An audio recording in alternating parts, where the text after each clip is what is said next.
Gracias, doctora. Muy buenos días. Para nosotros todos es un esfuerzo estar aquí, así que yo les agradezco su presencia en un día sábado. A mí me tocó el tema de una terapia innovadora porque hemos ido evolucionando poco a poco con respecto al tratamiento de la artritis reumatoide. Así que vamos a hacer esto lo más práctico posible. Vamos a ver. Muy bien. Aquí al final de la plática vamos a conocer básicamente o recordar qué es lo que es la artritis reumatoide, algo de su epidemiología, su fisiopatología y su inmunopatogénesis. Posteriormente vamos a hablar algo de lo que son las vías de activación o señalización intracelulares, porque es nuestra única forma de sobrevivir físicamente o fisiológicamente. Hablaremos de los inhibidores de la vía de señalización JAK y al final vamos a presentarles la experiencia CELCOM que tuvimos aquí en Panamá con esta nueva molécula muy interesante. Las artritis, les recuerdo que en general es una patología muy prevalente, sumamente importante. Es una patología que afecta las artritis no solamente al ser humano, sino que también a varios animales, así que aquellos que tengan, no sé, tal vez gallos, que puedan tener algo de patología ahí articular y por supuesto los caballos, etcétera. Y lleva muchísimos años en estar en nuestro planeta. Hay evidencia de que los dinosaurios padecían de artritis y por supuesto el ser humano desde hace mucho tiempo. Muy puntualmente hablando de la artritis reumatoide, esta sí es una enfermedad prevalente, sumamente destructiva, que no solo le va a afectar la calidad de vida del paciente, sino que también va a afectar la calidad de vida del grupo familiar y la calidad de vida laboral con muchas incapacidades. No es una enfermedad como las vasculitis o los lupus que pueden matar al paciente en 5 años, pero sí recorta la sobrevida de estos pacientes entre 8 a 12 o 13 años. Así que es muy importante hacer un abordaje agresivo en ellas. Y bueno, hasta hace poco tuvimos muy pocos medicamentos dedicados a la terapia. Afortunadamente, últimamente, con la llegada de la terapia biológica, esta historia ha cambiado. La artritis reumatoide, como ya sabemos, es una enfermedad sistémica, crónica, inflamatoria, plataforma inmunológica frecuente, que afecta básicamente a grandes y pequeñas articulaciones de las 4 extremidades. Pero no olvidemos que como enfermedad sistémica también tiene afección de cualquier otro tejido. De hecho, afecta pulmón, puede afectar los ojos, puede afectar el corazón, las meninges con los nódulos subcutáneos o en este caso meningios, y por supuesto puede tener vasculitis, que ya lo mencionó Edgardo, que es una de las complicaciones de la artritis reumatoide que más mortalidad presenta, así que hay que tenerlo muy frecuente, y por supuesto trastornos hematológicos que son los más comunes. En cuanto a epidemiología general global, podemos decir que es aproximadamente 0.2 a 0.75 casos por cada 1000 adultos. Eso viene a ser aproximadamente un caso por cada 1.333.33%, más o menos, con una prevalencia que varía obviamente según la población que se estudia. A nivel mundial está entre 0.2 a 2%, y les podemos comentar que en el Memorial nosotros en el año 15 tuvimos una prevalencia del 1% en pacientes ambulatorios que acudían a la consulta externa. ¿Qué es lo que está pasando en esta enfermedad?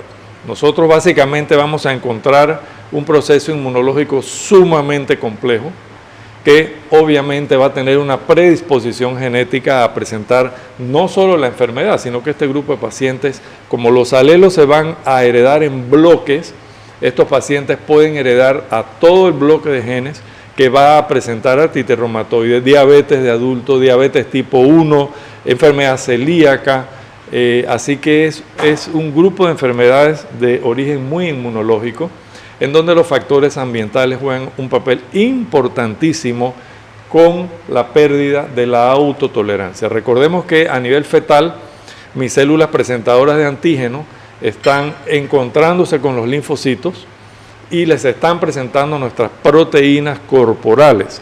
Esto, al final, estas células a nivel de las diferentes capas del timo van a ser destruidas por tres formas, o sea, por apoptosis, sencillamente se eliminan, pueden haber por anergia, estas células, linfocitos quedan así medio tontitos, o por reordenación genética nuevamente. Entonces el linfocito se va hacia un paso anterior de su ontogenia y va a reordenar sus genes para que los receptores de su superficie no salgan reactivos hacia nuestras propias proteínas. Y entonces salen a la superficie. Esta tolerancia se pierde con los años, se pierde con las lesiones físico-químicas del ambiente y se pierde con infecciones de todo tipo. Al final, ¿qué pasa? El sistema inmune, al perder la tolerancia, entonces vienen las enfermedades autoinmunes. Un mecanismo sumamente elegante que tenemos, pero sumamente nocivo. Y bueno, los factores genéticos, por supuesto, van a tener un 60% de responsabilidad en el desarrollo de nuestra artritis reumatoide. Y esto lo vemos con el tipaje HLA de estos pacientes, en donde la artritis del adulto, el sistema HLA clase 2, va a tener aproximadamente un 5 o 6% de riesgo relativo de presentar la enfermedad si tenemos este grupo de alelos, el DR4, el DR21, el W4 y el DW14. Este HLA es el que menos riesgo tiene, pero el HLA tipo de la clase 1, que ustedes ven acá donde está el B27 presente, ese tiene un mayor peso y un compromiso y responsabilidad en las enfermedades autoinmunes, como podemos ver acá. Nuestro órgano blanco, afortunadamente, es la membrana sinovial, pero la membrana sinovial, que es una capa fina, revestimiento, la capa más interna de la cápsula articular, es un tejido dinámico, vivo y sumamente elegante. Y ese tejido, afortunadamente, es accesible en la mayoría de las articulaciones, lo podemos palpar y tenemos la posibilidad de verlo, como mencionó acá el colega, justamente con estudios de imagen. Y básicamente lo que ocurre es una transformación violenta, catastrófica de este tejido, que tiene una sola capita de células, de sinoviocitos, empiezan a crecer en número, empiezan a invadir la membrana sinovial y se forma el famoso panus, que son estas digitaciones que se invaden al cartílago, que es esta porción rosada. Todo esto es el sistema de la sinovial. La membrana es una capita, debería ser una sola capa de células, y fíjense la cantidad de la avalancha de células inflamatorias, entre ellos macrófagos, linfocitos y toda una serie de sustancias químicas que son las inflamatorias y proinflamatorias, que es lo que van a hacer la gran diferencia entre una sinovial normal y una sinovial enferma. Por supuesto, la hiperplasia de los sinoviocitos, que antes se pensaba que era algo muy sencillo, es un crecimiento de número, son cambios celulares y físico-químicos, bioquímicos y de todo tipo sumamente importantes. Este es un listado de las citocinas y las sustancias que se producen en una articulación, se pueden sacar del líquido sinovial, y si ustedes ven, están clasificadas según la función general que hacen. Tenemos moléculas de expresión, tenemos moléculas que producen la quimiotaxis, activación de macrófagos, sustancias proteolíticas, síntesis de macromoléculas de colágeno, angiogénesis, fibrosis y toda la cantidad de citocinas, sustancias proinflamatorias e inflamatorias, que algunas van a tener efecto activador y otras van a tener efecto inhibitor. Y si ustedes se fijan, bueno, el factor de necrosis tumoral alfa en todas, salvo aquí que es inhibición, pero inhibición negativa de la matriz sinovial o de macromoléculas, va a estar presente en la mayoría de estos casos. Esto no ocurre en una sinovial normal y es la causa básicamente del proceso inflamatorio, esa flogosis tan evidente que nosotros vemos, que no viene a ser más que un mecanismo perpetuador de la inflamación crónica en la artritis, lo que se llama la cascada inflamatoria, en donde a la llegada y activación de nuestros receptores de superficie se van a producir citocinas proinflamatorias que me van a activar, se van a unir a estos receptores de membrana, van a producir activación de las vías de señalización de la célula, van entonces a producir más citocinas proinflamatorias y esto va a ser un ciclo crónico perpetuador de la inflamación. Al final se van a activar más células inmunológicas y van a haber gran cantidad de funciones efectoras por estas citocinas. Más gráficamente nosotros vemos que hay básicamente la presentación de antígenos a la célula T por la célula B o las células presentadoras, de las dendríticas por ejemplo. La célula B va a madurar, se va a transformar en plasmocito, va a empezar a producir los anticuerpos que ya podemos medir, que son el factor reumatoide, el péptido citrulinado. Este va a fijar el complemento, que ya ustedes saben que es una forma de opsonización y romper el tamaño de los complejos inmunes que se forman para que puedan ser fagocitados por los macrófagos, pero lamentablemente el macrófago cuando hace este proceso se va a activar, va a empezar a producir toda una serie de citocinas, bueno, al final un proceso inflamatorio con daño a la articulación, con daño a la colágena, con daño al hueso, que es lo que produce al final la pérdida de la anatomía normal con las deformidades. Y esto es lo que ocurre y ocurre para todo, para formar colágena, para formar pelo, para formar piel, para formar células cardíacas. Todo esto funciona gracias a lo que es las vías de señalización intracelulares. ¿Y en qué consisten? Nosotros tenemos en nuestras células, en la membrana, tenemos receptores.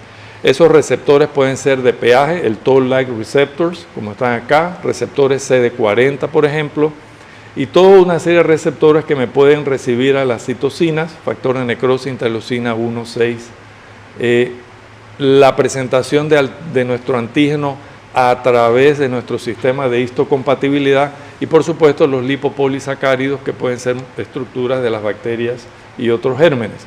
Todo eso converge en la membrana. De ahí entonces esa señal pasa al citoplasma, a través de segundos y terceros mensajeros se van a coordinar, se van a agrupar. En este caso les enseño la activación del complejo quinasa, acerina quinasa, que básicamente va a adoptar otro complejo acá de factor estimulador nuclear kappa, en este caso del linfocito B, que va a hacer una translocación a través de los poros del núcleo y va a llegar ese dímero a su gen correspondiente. Ese gen ya está comprometido desde la ontogénesis a nivel del timo y ese gen es el que se va a activar, producir la transcripción de esa señal que viene de acá arriba hacia el núcleo y va entonces a producir este producto final que bien puede ser colágena o una citocina inflamatoria. Nosotros obviamente, si hay un defecto en este mecanismo de señalización, la transcripción se va a afectar y eventualmente estos genes y sus productos que se van a requerir en la respuesta inmune normal van a adquirir una ruta anormal. Entonces también nos sirve para la terapéutica. Y la terapéutica, a juicio de nosotros, es una terapéutica que debe ser multidisciplinaria, debe ser manejada por varios especialistas, siendo la piedra angular ustedes, el médico primario de atención primaria, llámese medicina general, llámese medicina interna, llámese fisioterapia, lo que ustedes quieran. Pero tienen que ser ustedes porque a los reumatólogos nos cuesta mucho atender a toda una población como medicina primaria por las razones obvias. Así que debe ser multidisciplinario y debe ser temprano. Nosotros tenemos una ventana terapéutica de 6 meses. Si nosotros perdemos esa oportunidad, entonces ya la artritis empieza a reclutar articulaciones, empieza a inflamar mucho. Recuerden que la membrana sinovial se comporta como un tumor, obviamente no es maligno, pero por ubicación sí que es peligroso y dañino y tenemos que calmarlo rápidamente, de lo contrario perdemos el caso. Últimamente se adoptó, porque en realidad no es una iniciativa propia de reumatología, sino más bien de los cardiólogos y los endocrinólogos, que se dieron cuenta que si yo trato a los pacientes hacia una meta, hacia un blanco, hacia un propósito muy puntual, entonces logro mejor resultados en la terapia. Y en este caso, los cardiólogos dijeron, yo tengo que bajar la presión arterial, los endocrinólogos, yo tengo que bajar el azúcar y la hemoglobina glicosilada, y los reumatólogos decimos, nosotros tenemos que eliminar la inflamación lo antes posible. Así que tenemos que tratar al paciente hacia un objetivo. El tratamiento, estamos de acuerdo con lo que dijo el doctor González, tiene que ser agresivo lo más que se pueda.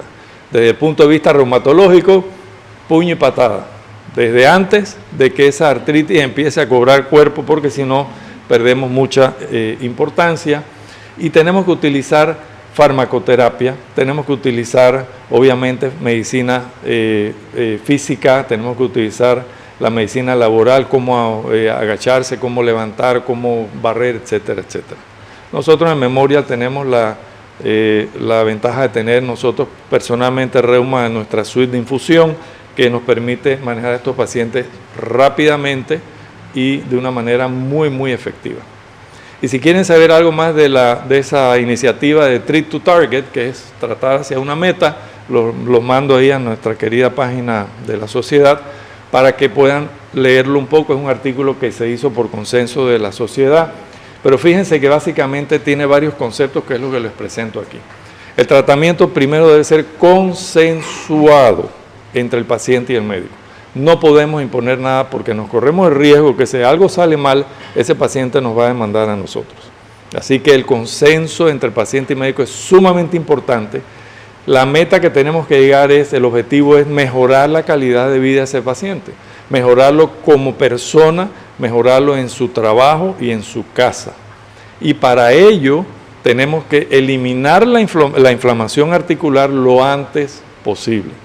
Si logramos esto, entonces tenemos que hacer el tratamiento dirigido hacia una meta y, por supuesto, tengo que medir el grado de inflamación basal y posteriormente a lo largo de la evolución del tratamiento de esa persona, para que pueda yo decir si en verdad está mejorando o no.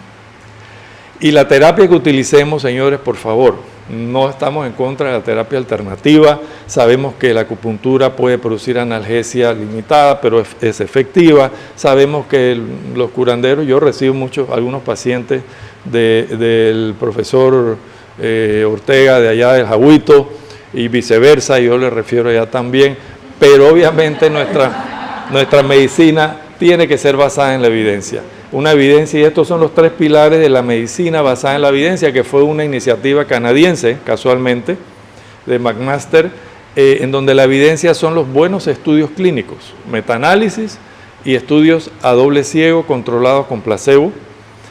La experiencia, ¿qué es la experiencia? Es lo que ustedes tienen, es ese famoso término anglosajón de expertise, que es la habilidad clínica del médico para armar ese plan de trabajo para el tratamiento del paciente, contando con su aprobación y obviamente con valores y circunstancias que, fíjense que esto está relacionado estrictamente al paciente. ¿Cuáles son las expectativas del paciente? ¿Cuáles son los temores del paciente? ¿Cuál es su forma de vida, modus vivendi? ¿Qué debe hacer? ¿Qué no debe hacer? Todo eso, si es útil, hay que introducirlo al tratamiento y al plan de trabajo para que funcione mejor. Y la actividad tengo que medirla. Se pueden utilizar instrumentos en donde el médico y el paciente participan, que pueden ser el DAS28 con la velocidad o la PCR, y algunos índices escritos donde el paciente dice qué tal se siente, en este caso el SDAI o el CDAI, y hay unos otros que tienen solo la participación del paciente. Pero fíjense que al final, por ejemplo, hay un Rapid 3, que es este que aparece acá, en donde se correlaciona muy bien con lo que es la velocidad, el DAS28 y el CDAI, que es una evaluación clínica. También utilizamos en los estudios clínicos y en algunos casos específicos de pacientes que van a ser puestos en terapia biológica, cómo cambia su calidad de vida. Y para ello utilizamos el HAC con 20 elementos, donde yo estoy midiendo básicamente hechos o actividades de la vida cotidiana, cómo me visto, cómo me arreglo, cómo me levanto, cómo como, cómo camino, que si me puedo bañar o no me puedo bañar, etcétera, etcétera. Son 20 elementos que usamos en este Hack 20. Y el Hack 28, ¿qué hacemos? Contamos 28 articulaciones, evaluamos 28 articulaciones que estén inflamadas, que estén hinchadas, que son estas que aparecen acá. Aplico una velocidad de eritrosegmentación Westergren. Esto lo pueden hacer ustedes también. Sería ideal que nos lo mandaran a los pacientes ya con su DAS28 basal. Una actividad global, qué tan desgraciado y mal me siento yo como paciente, eliminando el dolor. Esto no tiene nada que ver con el dolor, eso tiene que ver con la rigidez matutina, la incapacidad para bañarme, vestirme, irme a trabajo, la fastidia, hacer el desayuno a los hijos, al esclavo, etcétera, etcétera. Y entonces yo lo aplico en una fórmula que me va a dar un número de resultado que puede ser mayor de 5.1, que es alto, menos de 3.2, que es bajo, y menos de 2.6, que es el valor de remisión. Ese valor de remisión está cambiando y ahora lo vemos un poquito más bajo, alrededor de 1.6, pero 2.6 es lo que se requiere por lo menos a los estudios clínicos. Y el DAS28, ¿qué ventajas tiene? Es engorroso y tengo que dedicarle unos 15 minutos más al paciente, pero me va a dar no solo la evaluación, el corte vertical de ese paciente al momento de la evaluación, sino que además me va a dar la evaluación horizontal, el corte de ese paciente a lo largo de los meses. ¿Por qué? Porque si yo encuentro que la disminución en el DAS es mayor de 1.2, me aplaudo, me echo flores, le digo al paciente, usted está fenomenal, no se preocupe, vamos por buen camino. Pero si yo veo que la disminución está entre el 0.6 y el 1.2 en valores numéricos, ahí ya la cosa me está dando mal, la espina, esto puede ser un problema político, a lo mejor vamos a tener que reevaluar el asunto, y si ciertamente la disminución es menor de 0.6, no estoy haciendo nada más que ganándome mi sueldo sin verdaderamente ayudar a esa persona, y aquí hay que intervenir entonces agresivamente, cambiándole todo el menú, haciendo lo que sea necesario. Aquí nosotros tenemos la evolución de los tratamientos de la AR. 1935 empezó las sales de oro.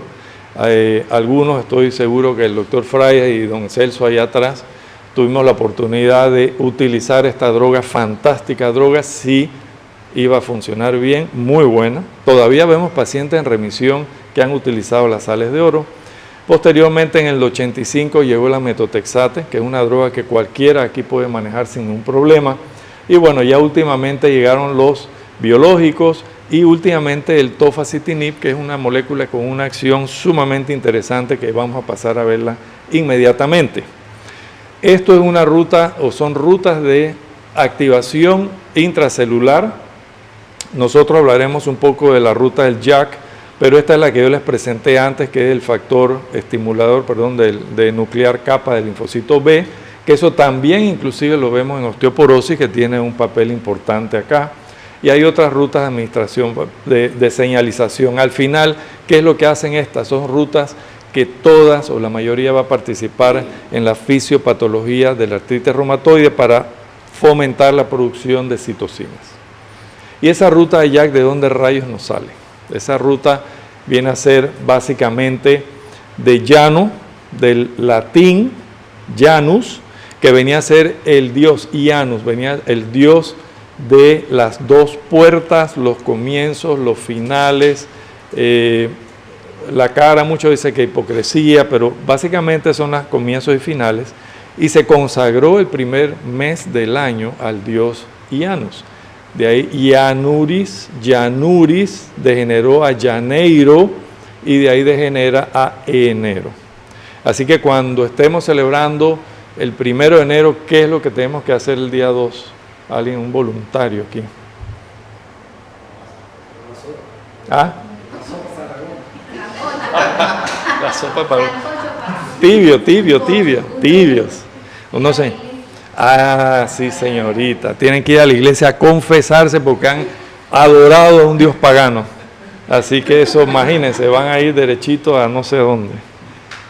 pero es muy interesante. ¿Qué es lo que ocurre en la estimulación de la vía de los JAK? Básicamente son proteínas quinasa, muy importante en la artritis reumatoide, en el crecimiento, todo relacionado a la artritis reumatoide.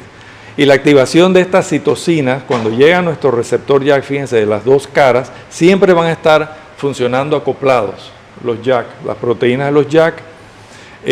Se van a fosforilar estas proteínas de segundos y terceros mensajeros a través del adenosín trifosfato famoso, que recordaremos en nuestras clases de bioquímica. Bueno, esa molécula va a ceder el fósforo, que es lo que va a fosforilarlas, y entonces posteriormente va a entrar al núcleo de este complejo y va a adosarse a su gen correspondiente y a presentarnos entonces, a activar la célula y a presentar nuestras citocinas. Esta es una diapositiva complicada, no es para que se estresen mucho, pero se las traigo porque la combinación de los JAK puede ser JAK1 con JAK3, JAK1 con tirosina quinasa, que son las proteínas de esta vía de señalización, o incluyendo a la JAK2. Y dependiendo de qué ruta, qué receptor es el que se utiliza, nosotros vamos a encontrar la producción de las interleucinas y las citocinas que se van a producir acá arriba, y acá tenemos la función de la activación de las diferentes vías. Esto es importante si utilizamos esa molécula porque nos permite predecir qué efectos secundarios o adversos va a presentar o puede presentar esa paciente o ese paciente. En la activación de los receptores, ¿qué pasa aquí? Bueno, la citocina llega a la membrana sinovial, se acoplan las proteínas de la JAK quinasa, las activadas fosforilan los receptores de citocinas, estos se unen a los receptores del STAT, que son, segundos y terceros mensajeros, y de ahí entonces entran al núcleo por la translocación, posteriormente ocurre la transcripción y se va a producir la citocina inflamatoria básica, ¿no? Y esta molécula es un inhibidor de los JAK, trabaja, inhibe la JAK1, la JAK3 y en menor grado la JAK2, muy poco grado, que es la que tiene que ver con la eritropoiesis, así que ya se imaginan que uno de los efectos adversos puede ser algo de anemia. Y básicamente, ¿qué hacen los JAK-inhib? JAK-inhib es el término de inhibidores de JAK.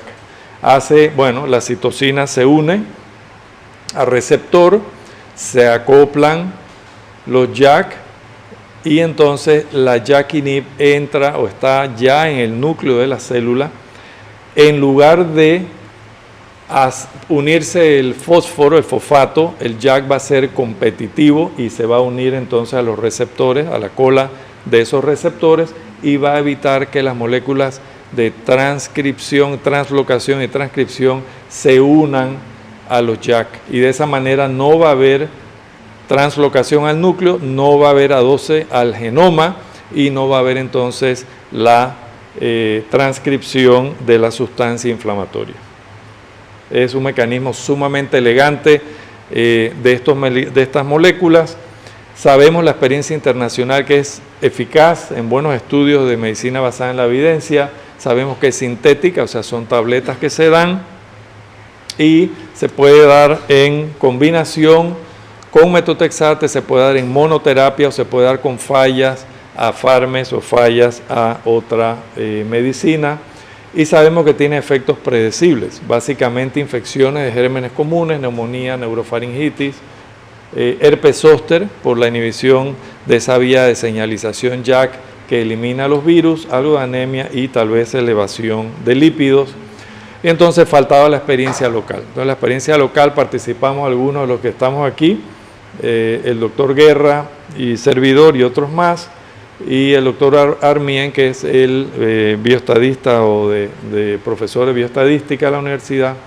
En este estudio no hubo conflictos de intereses que declarar con respecto a la práctica o al estudio que se estaba haciendo, cuyo objetivo era sencillo, era saber y adquirir experiencia en pacientes con artritis reumatoide activa con esta molécula. Los pacientes que se emplearon, se enrolaron, el estudio se llevó de acuerdo con todos los principios éticos de la práctica clínica, el CINC, las leyes panameñas. Todos los pacientes aceptaron participar en el estudio. Se le dio tofa 5 miligramos 2 veces al día y por un periodo de 6 meses. Los criterios de inclusión: pacientes obviamente tenían que ser negativos a tuberculosis, tórax normal, PPD normal, no podían tener embarazo, no podían tener evidencia de hepatitis B o C, todos eran mayores de edad, todos padecían artritis reumatoide según los criterios de clasificación, y se permitieron pacientes de la práctica real, todo lo que llegaba, pacientes que eran naïf a cualquier tratamiento, pacientes que habían fallado a metotrexate o no lo toleraban, pacientes que habían fallado a terapia biológica. Todos se excluyeron aquellos con dislipidemia severa, anemias severas o infecciones activas por razones obvias. Y se hicieron medidas de clinimetría. ¿Qué se hizo? El DAS28 con la velocidad de sedimentación de 4 variables, el HAQ20 en 5 pacientes y una sonografía con el Power Doppler que ya mencionamos aquí, también se hizo en unos cuantos pacientes. Les traigo la exploración sonográfica porque la sonografía tiene uno que adaptarse muy bien, ajustar muy bien el equipo para que nos dé información, pero básicamente lo que hacemos con la sonografía es adaptar el equipo para que pueda detectar el flujo mínimo de sangre que puede tener la membrana sinovial y que es indicio de inflamación o sinovitis. Entonces, de esa manera se aplicaron, estos son los ajustes recomendados, la frecuencia Doppler dependiendo del equipo, la repetición de esa frecuencia la mínima posible, los filtros que son aquellos que frenan lo que no se desea. Si el filtro está muy alto, entonces se recorta mucho la detección de la inflamación del flujo sanguíneo de la sinovial, y la ganancia al umbral del ruido, quiere decir por debajo del ruido cuando empieza a aparecer el ruido. El foco tiene que estar en el lugar de interés en la encuesta. Y les comento la clasificación del Power Doppler porque ahí se hizo algunos casos. El grado 0 no hay absolutamente ningún tipo de actividad. El grado 1 hay señales de un solo vaso en el área encuestada. El grado 2 de señal Doppler, señales vasculares confluentes en menor del 50 grados del área encuestada, y el grado 3 cuando hay flujo más allá del 50% del área encuestada. El análisis del estudio se hizo sencillo, se creó la teoría nula, en donde se estableció que el cambio entre el DAS28 basal y el final se debía al tratamiento con el tofacitinib. Y la teoría alterna era lo contrario, el cambio, la diferencia entre los DAS28 basal y final no tenía nada que ver con el medicamento. Para ello se utilizó la prueba T-Student y fijamos una P significativa de 5 centésimas, que es básicamente el estándar, como ya todos sabemos. ¿Qué resultados se obtuvieron? Estas es las características demográficas, se las traigo para que vean. La mayoría de los pacientes eran mujeres, jóvenes, activas, que todavía eran productivas en la vida, con una duración variable. Tuvimos unos cuantos pacientes de una artritis temprana y muy temprana, porque se está hablando de artritis temprana 12 meses de duración y muy temprana por debajo de los 6 meses. Todos eran, algunos tenían hasta muchos años de terapia establecida, todos tenían positividad en nuestros anticuerpos, la velocidad promedio era de 67, que era alta. El HAQ20 en algunos pacientes en 5 era uno de 2 puntos, el máximo son 3 puntos, y esto es la cantidad de pacientes que recibieron farma, y algunos, que era lo interesante porque esta molécula se puede dar en monoterapia, que tiene un perfil muy importante. Yo personalmente pienso que aquellas personas que no toleran o no quieren tomar metotrexate, o no pueden, o tienen fobia a las agujas, o quieren embarazarse, porque este es un producto que yo lo dejo tomar y en 3 días no tengo absolutamente ni una molécula de medicamento en la sangre, así que se puede dar en monoterapia. Vaya. Aquí tenemos los primeros pacientes con el DAS28, el rojo es el basal, el azul es el final, fue a 6 meses. En todos los pacientes el DAS28 mejoró. Aquí tenemos otro grupo, algunos mejoraron mucho más que otros. La diferencia depende en qué creen, en el tiempo de evolución de la enfermedad. Los pacientes con la AR temprana mejoraron muchísimo mejor, más rápido que los pacientes con una artritis establecida. Los últimos pacientes acá fueron 13 pacientes. Los resultados estadísticos. Los resultados estadísticos, ¿qué nos dijeron? Un promedio de diferencia del 2.26 con una desviación estándar del 1.026, un error de 0.28, el coeficiente, el intervalo de confianza del 95% entre el 1.64 y el 2.88, una T de 7 y sencillo con una P altamente significativa, 0. Décimos, centésimos, milésimos, 10 milésimos, un 10 milésimo de P, imagínense, súper sensible. Y el poder de esta serie, de este cohorte, para un 5% de significancia, que recuerden que es la curva de Gauss en los extremos, fue de casi el 100%.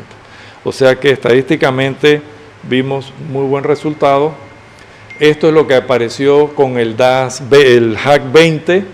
Los 5 pacientes encuestados mejoraron, todos mejoraron con mayor del 50%, o sea que salió no al azar de tirar la moneda, sino que efectivamente hubo pacientes que mejoraron hasta el 80-84%. Esta paciente tiene una artritis bastante agresiva y bastante larga de evolución. Y entonces a 4 pacientes le hicimos el ultrasonido. Nosotros clasificamos esto de esta manera, pero si ustedes me dicen a mí, bueno, para mí no es un 3, es un 2, perfecto, no vamos a discutir porque el ultrasonido es muy dependiente de quién lo hace.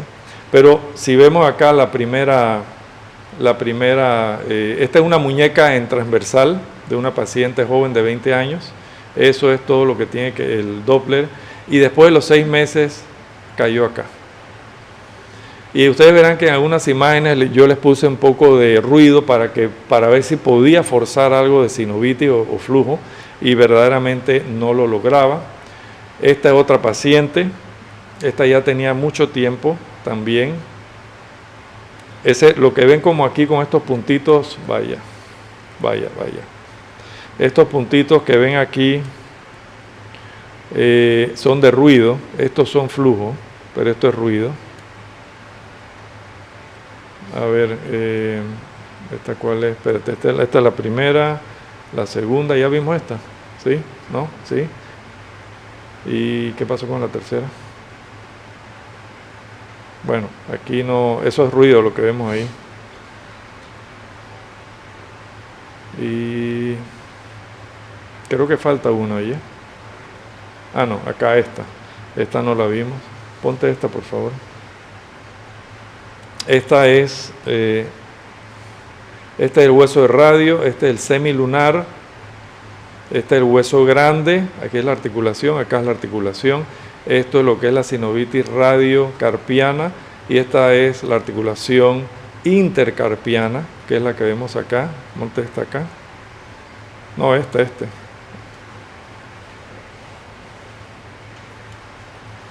Este después de 6 meses. Todo esto que ven aquí es ruido, Aquí lo pusimos de nuevo en la intercarpiana, que estaba tan agresiva la vez pasada y quedaba un poquito aquí, un par de vasitos nada más. O sea que esto nos permite evaluar también la evolución y la mejoría de estos pacientes. Una sola paciente del grupo presentó efectos adversos. ¿Cuáles fueron? Elevación de lípidos y un herpes zóster al final de los 6 meses. Esta paciente es una paciente joven que la madre tuvo Sjögren y la hermana tiene artritis reumatoide. Y entonces ella desarrolla artritis reumatoide, se le suspendió medicamento, se le dio tratamiento y ella volvió a ser reiniciada al tosfacitinib, y entiendo yo que se encuentra bastante bien de su artritis. Y estos fueron los valores de colesterol. Fíjense que la elevación es alrededor de una vez más el colesterol basal. HDL no varió y la DEL LDL subió un poquito. Esto es controversial porque ahora mismo se está evaluando la posibilidad que la elevación de lípidos o la disminución de lípidos ocurre cuando hay un proceso inflamatorio. Y cuando yo doy tratamiento a ese proceso inflamatorio, los lípidos van a ir mejorando a su nivel basal, sano o fisiológico. Así que es posible que estas alteraciones en los lípidos, cuando se elevan, es porque el paciente está mejorando y no es que está siendo producido por el medicamento. Y este fue el herpes zóster, que sí fue del plexo braquial, afectó mucho el nervio radial en esta paciente.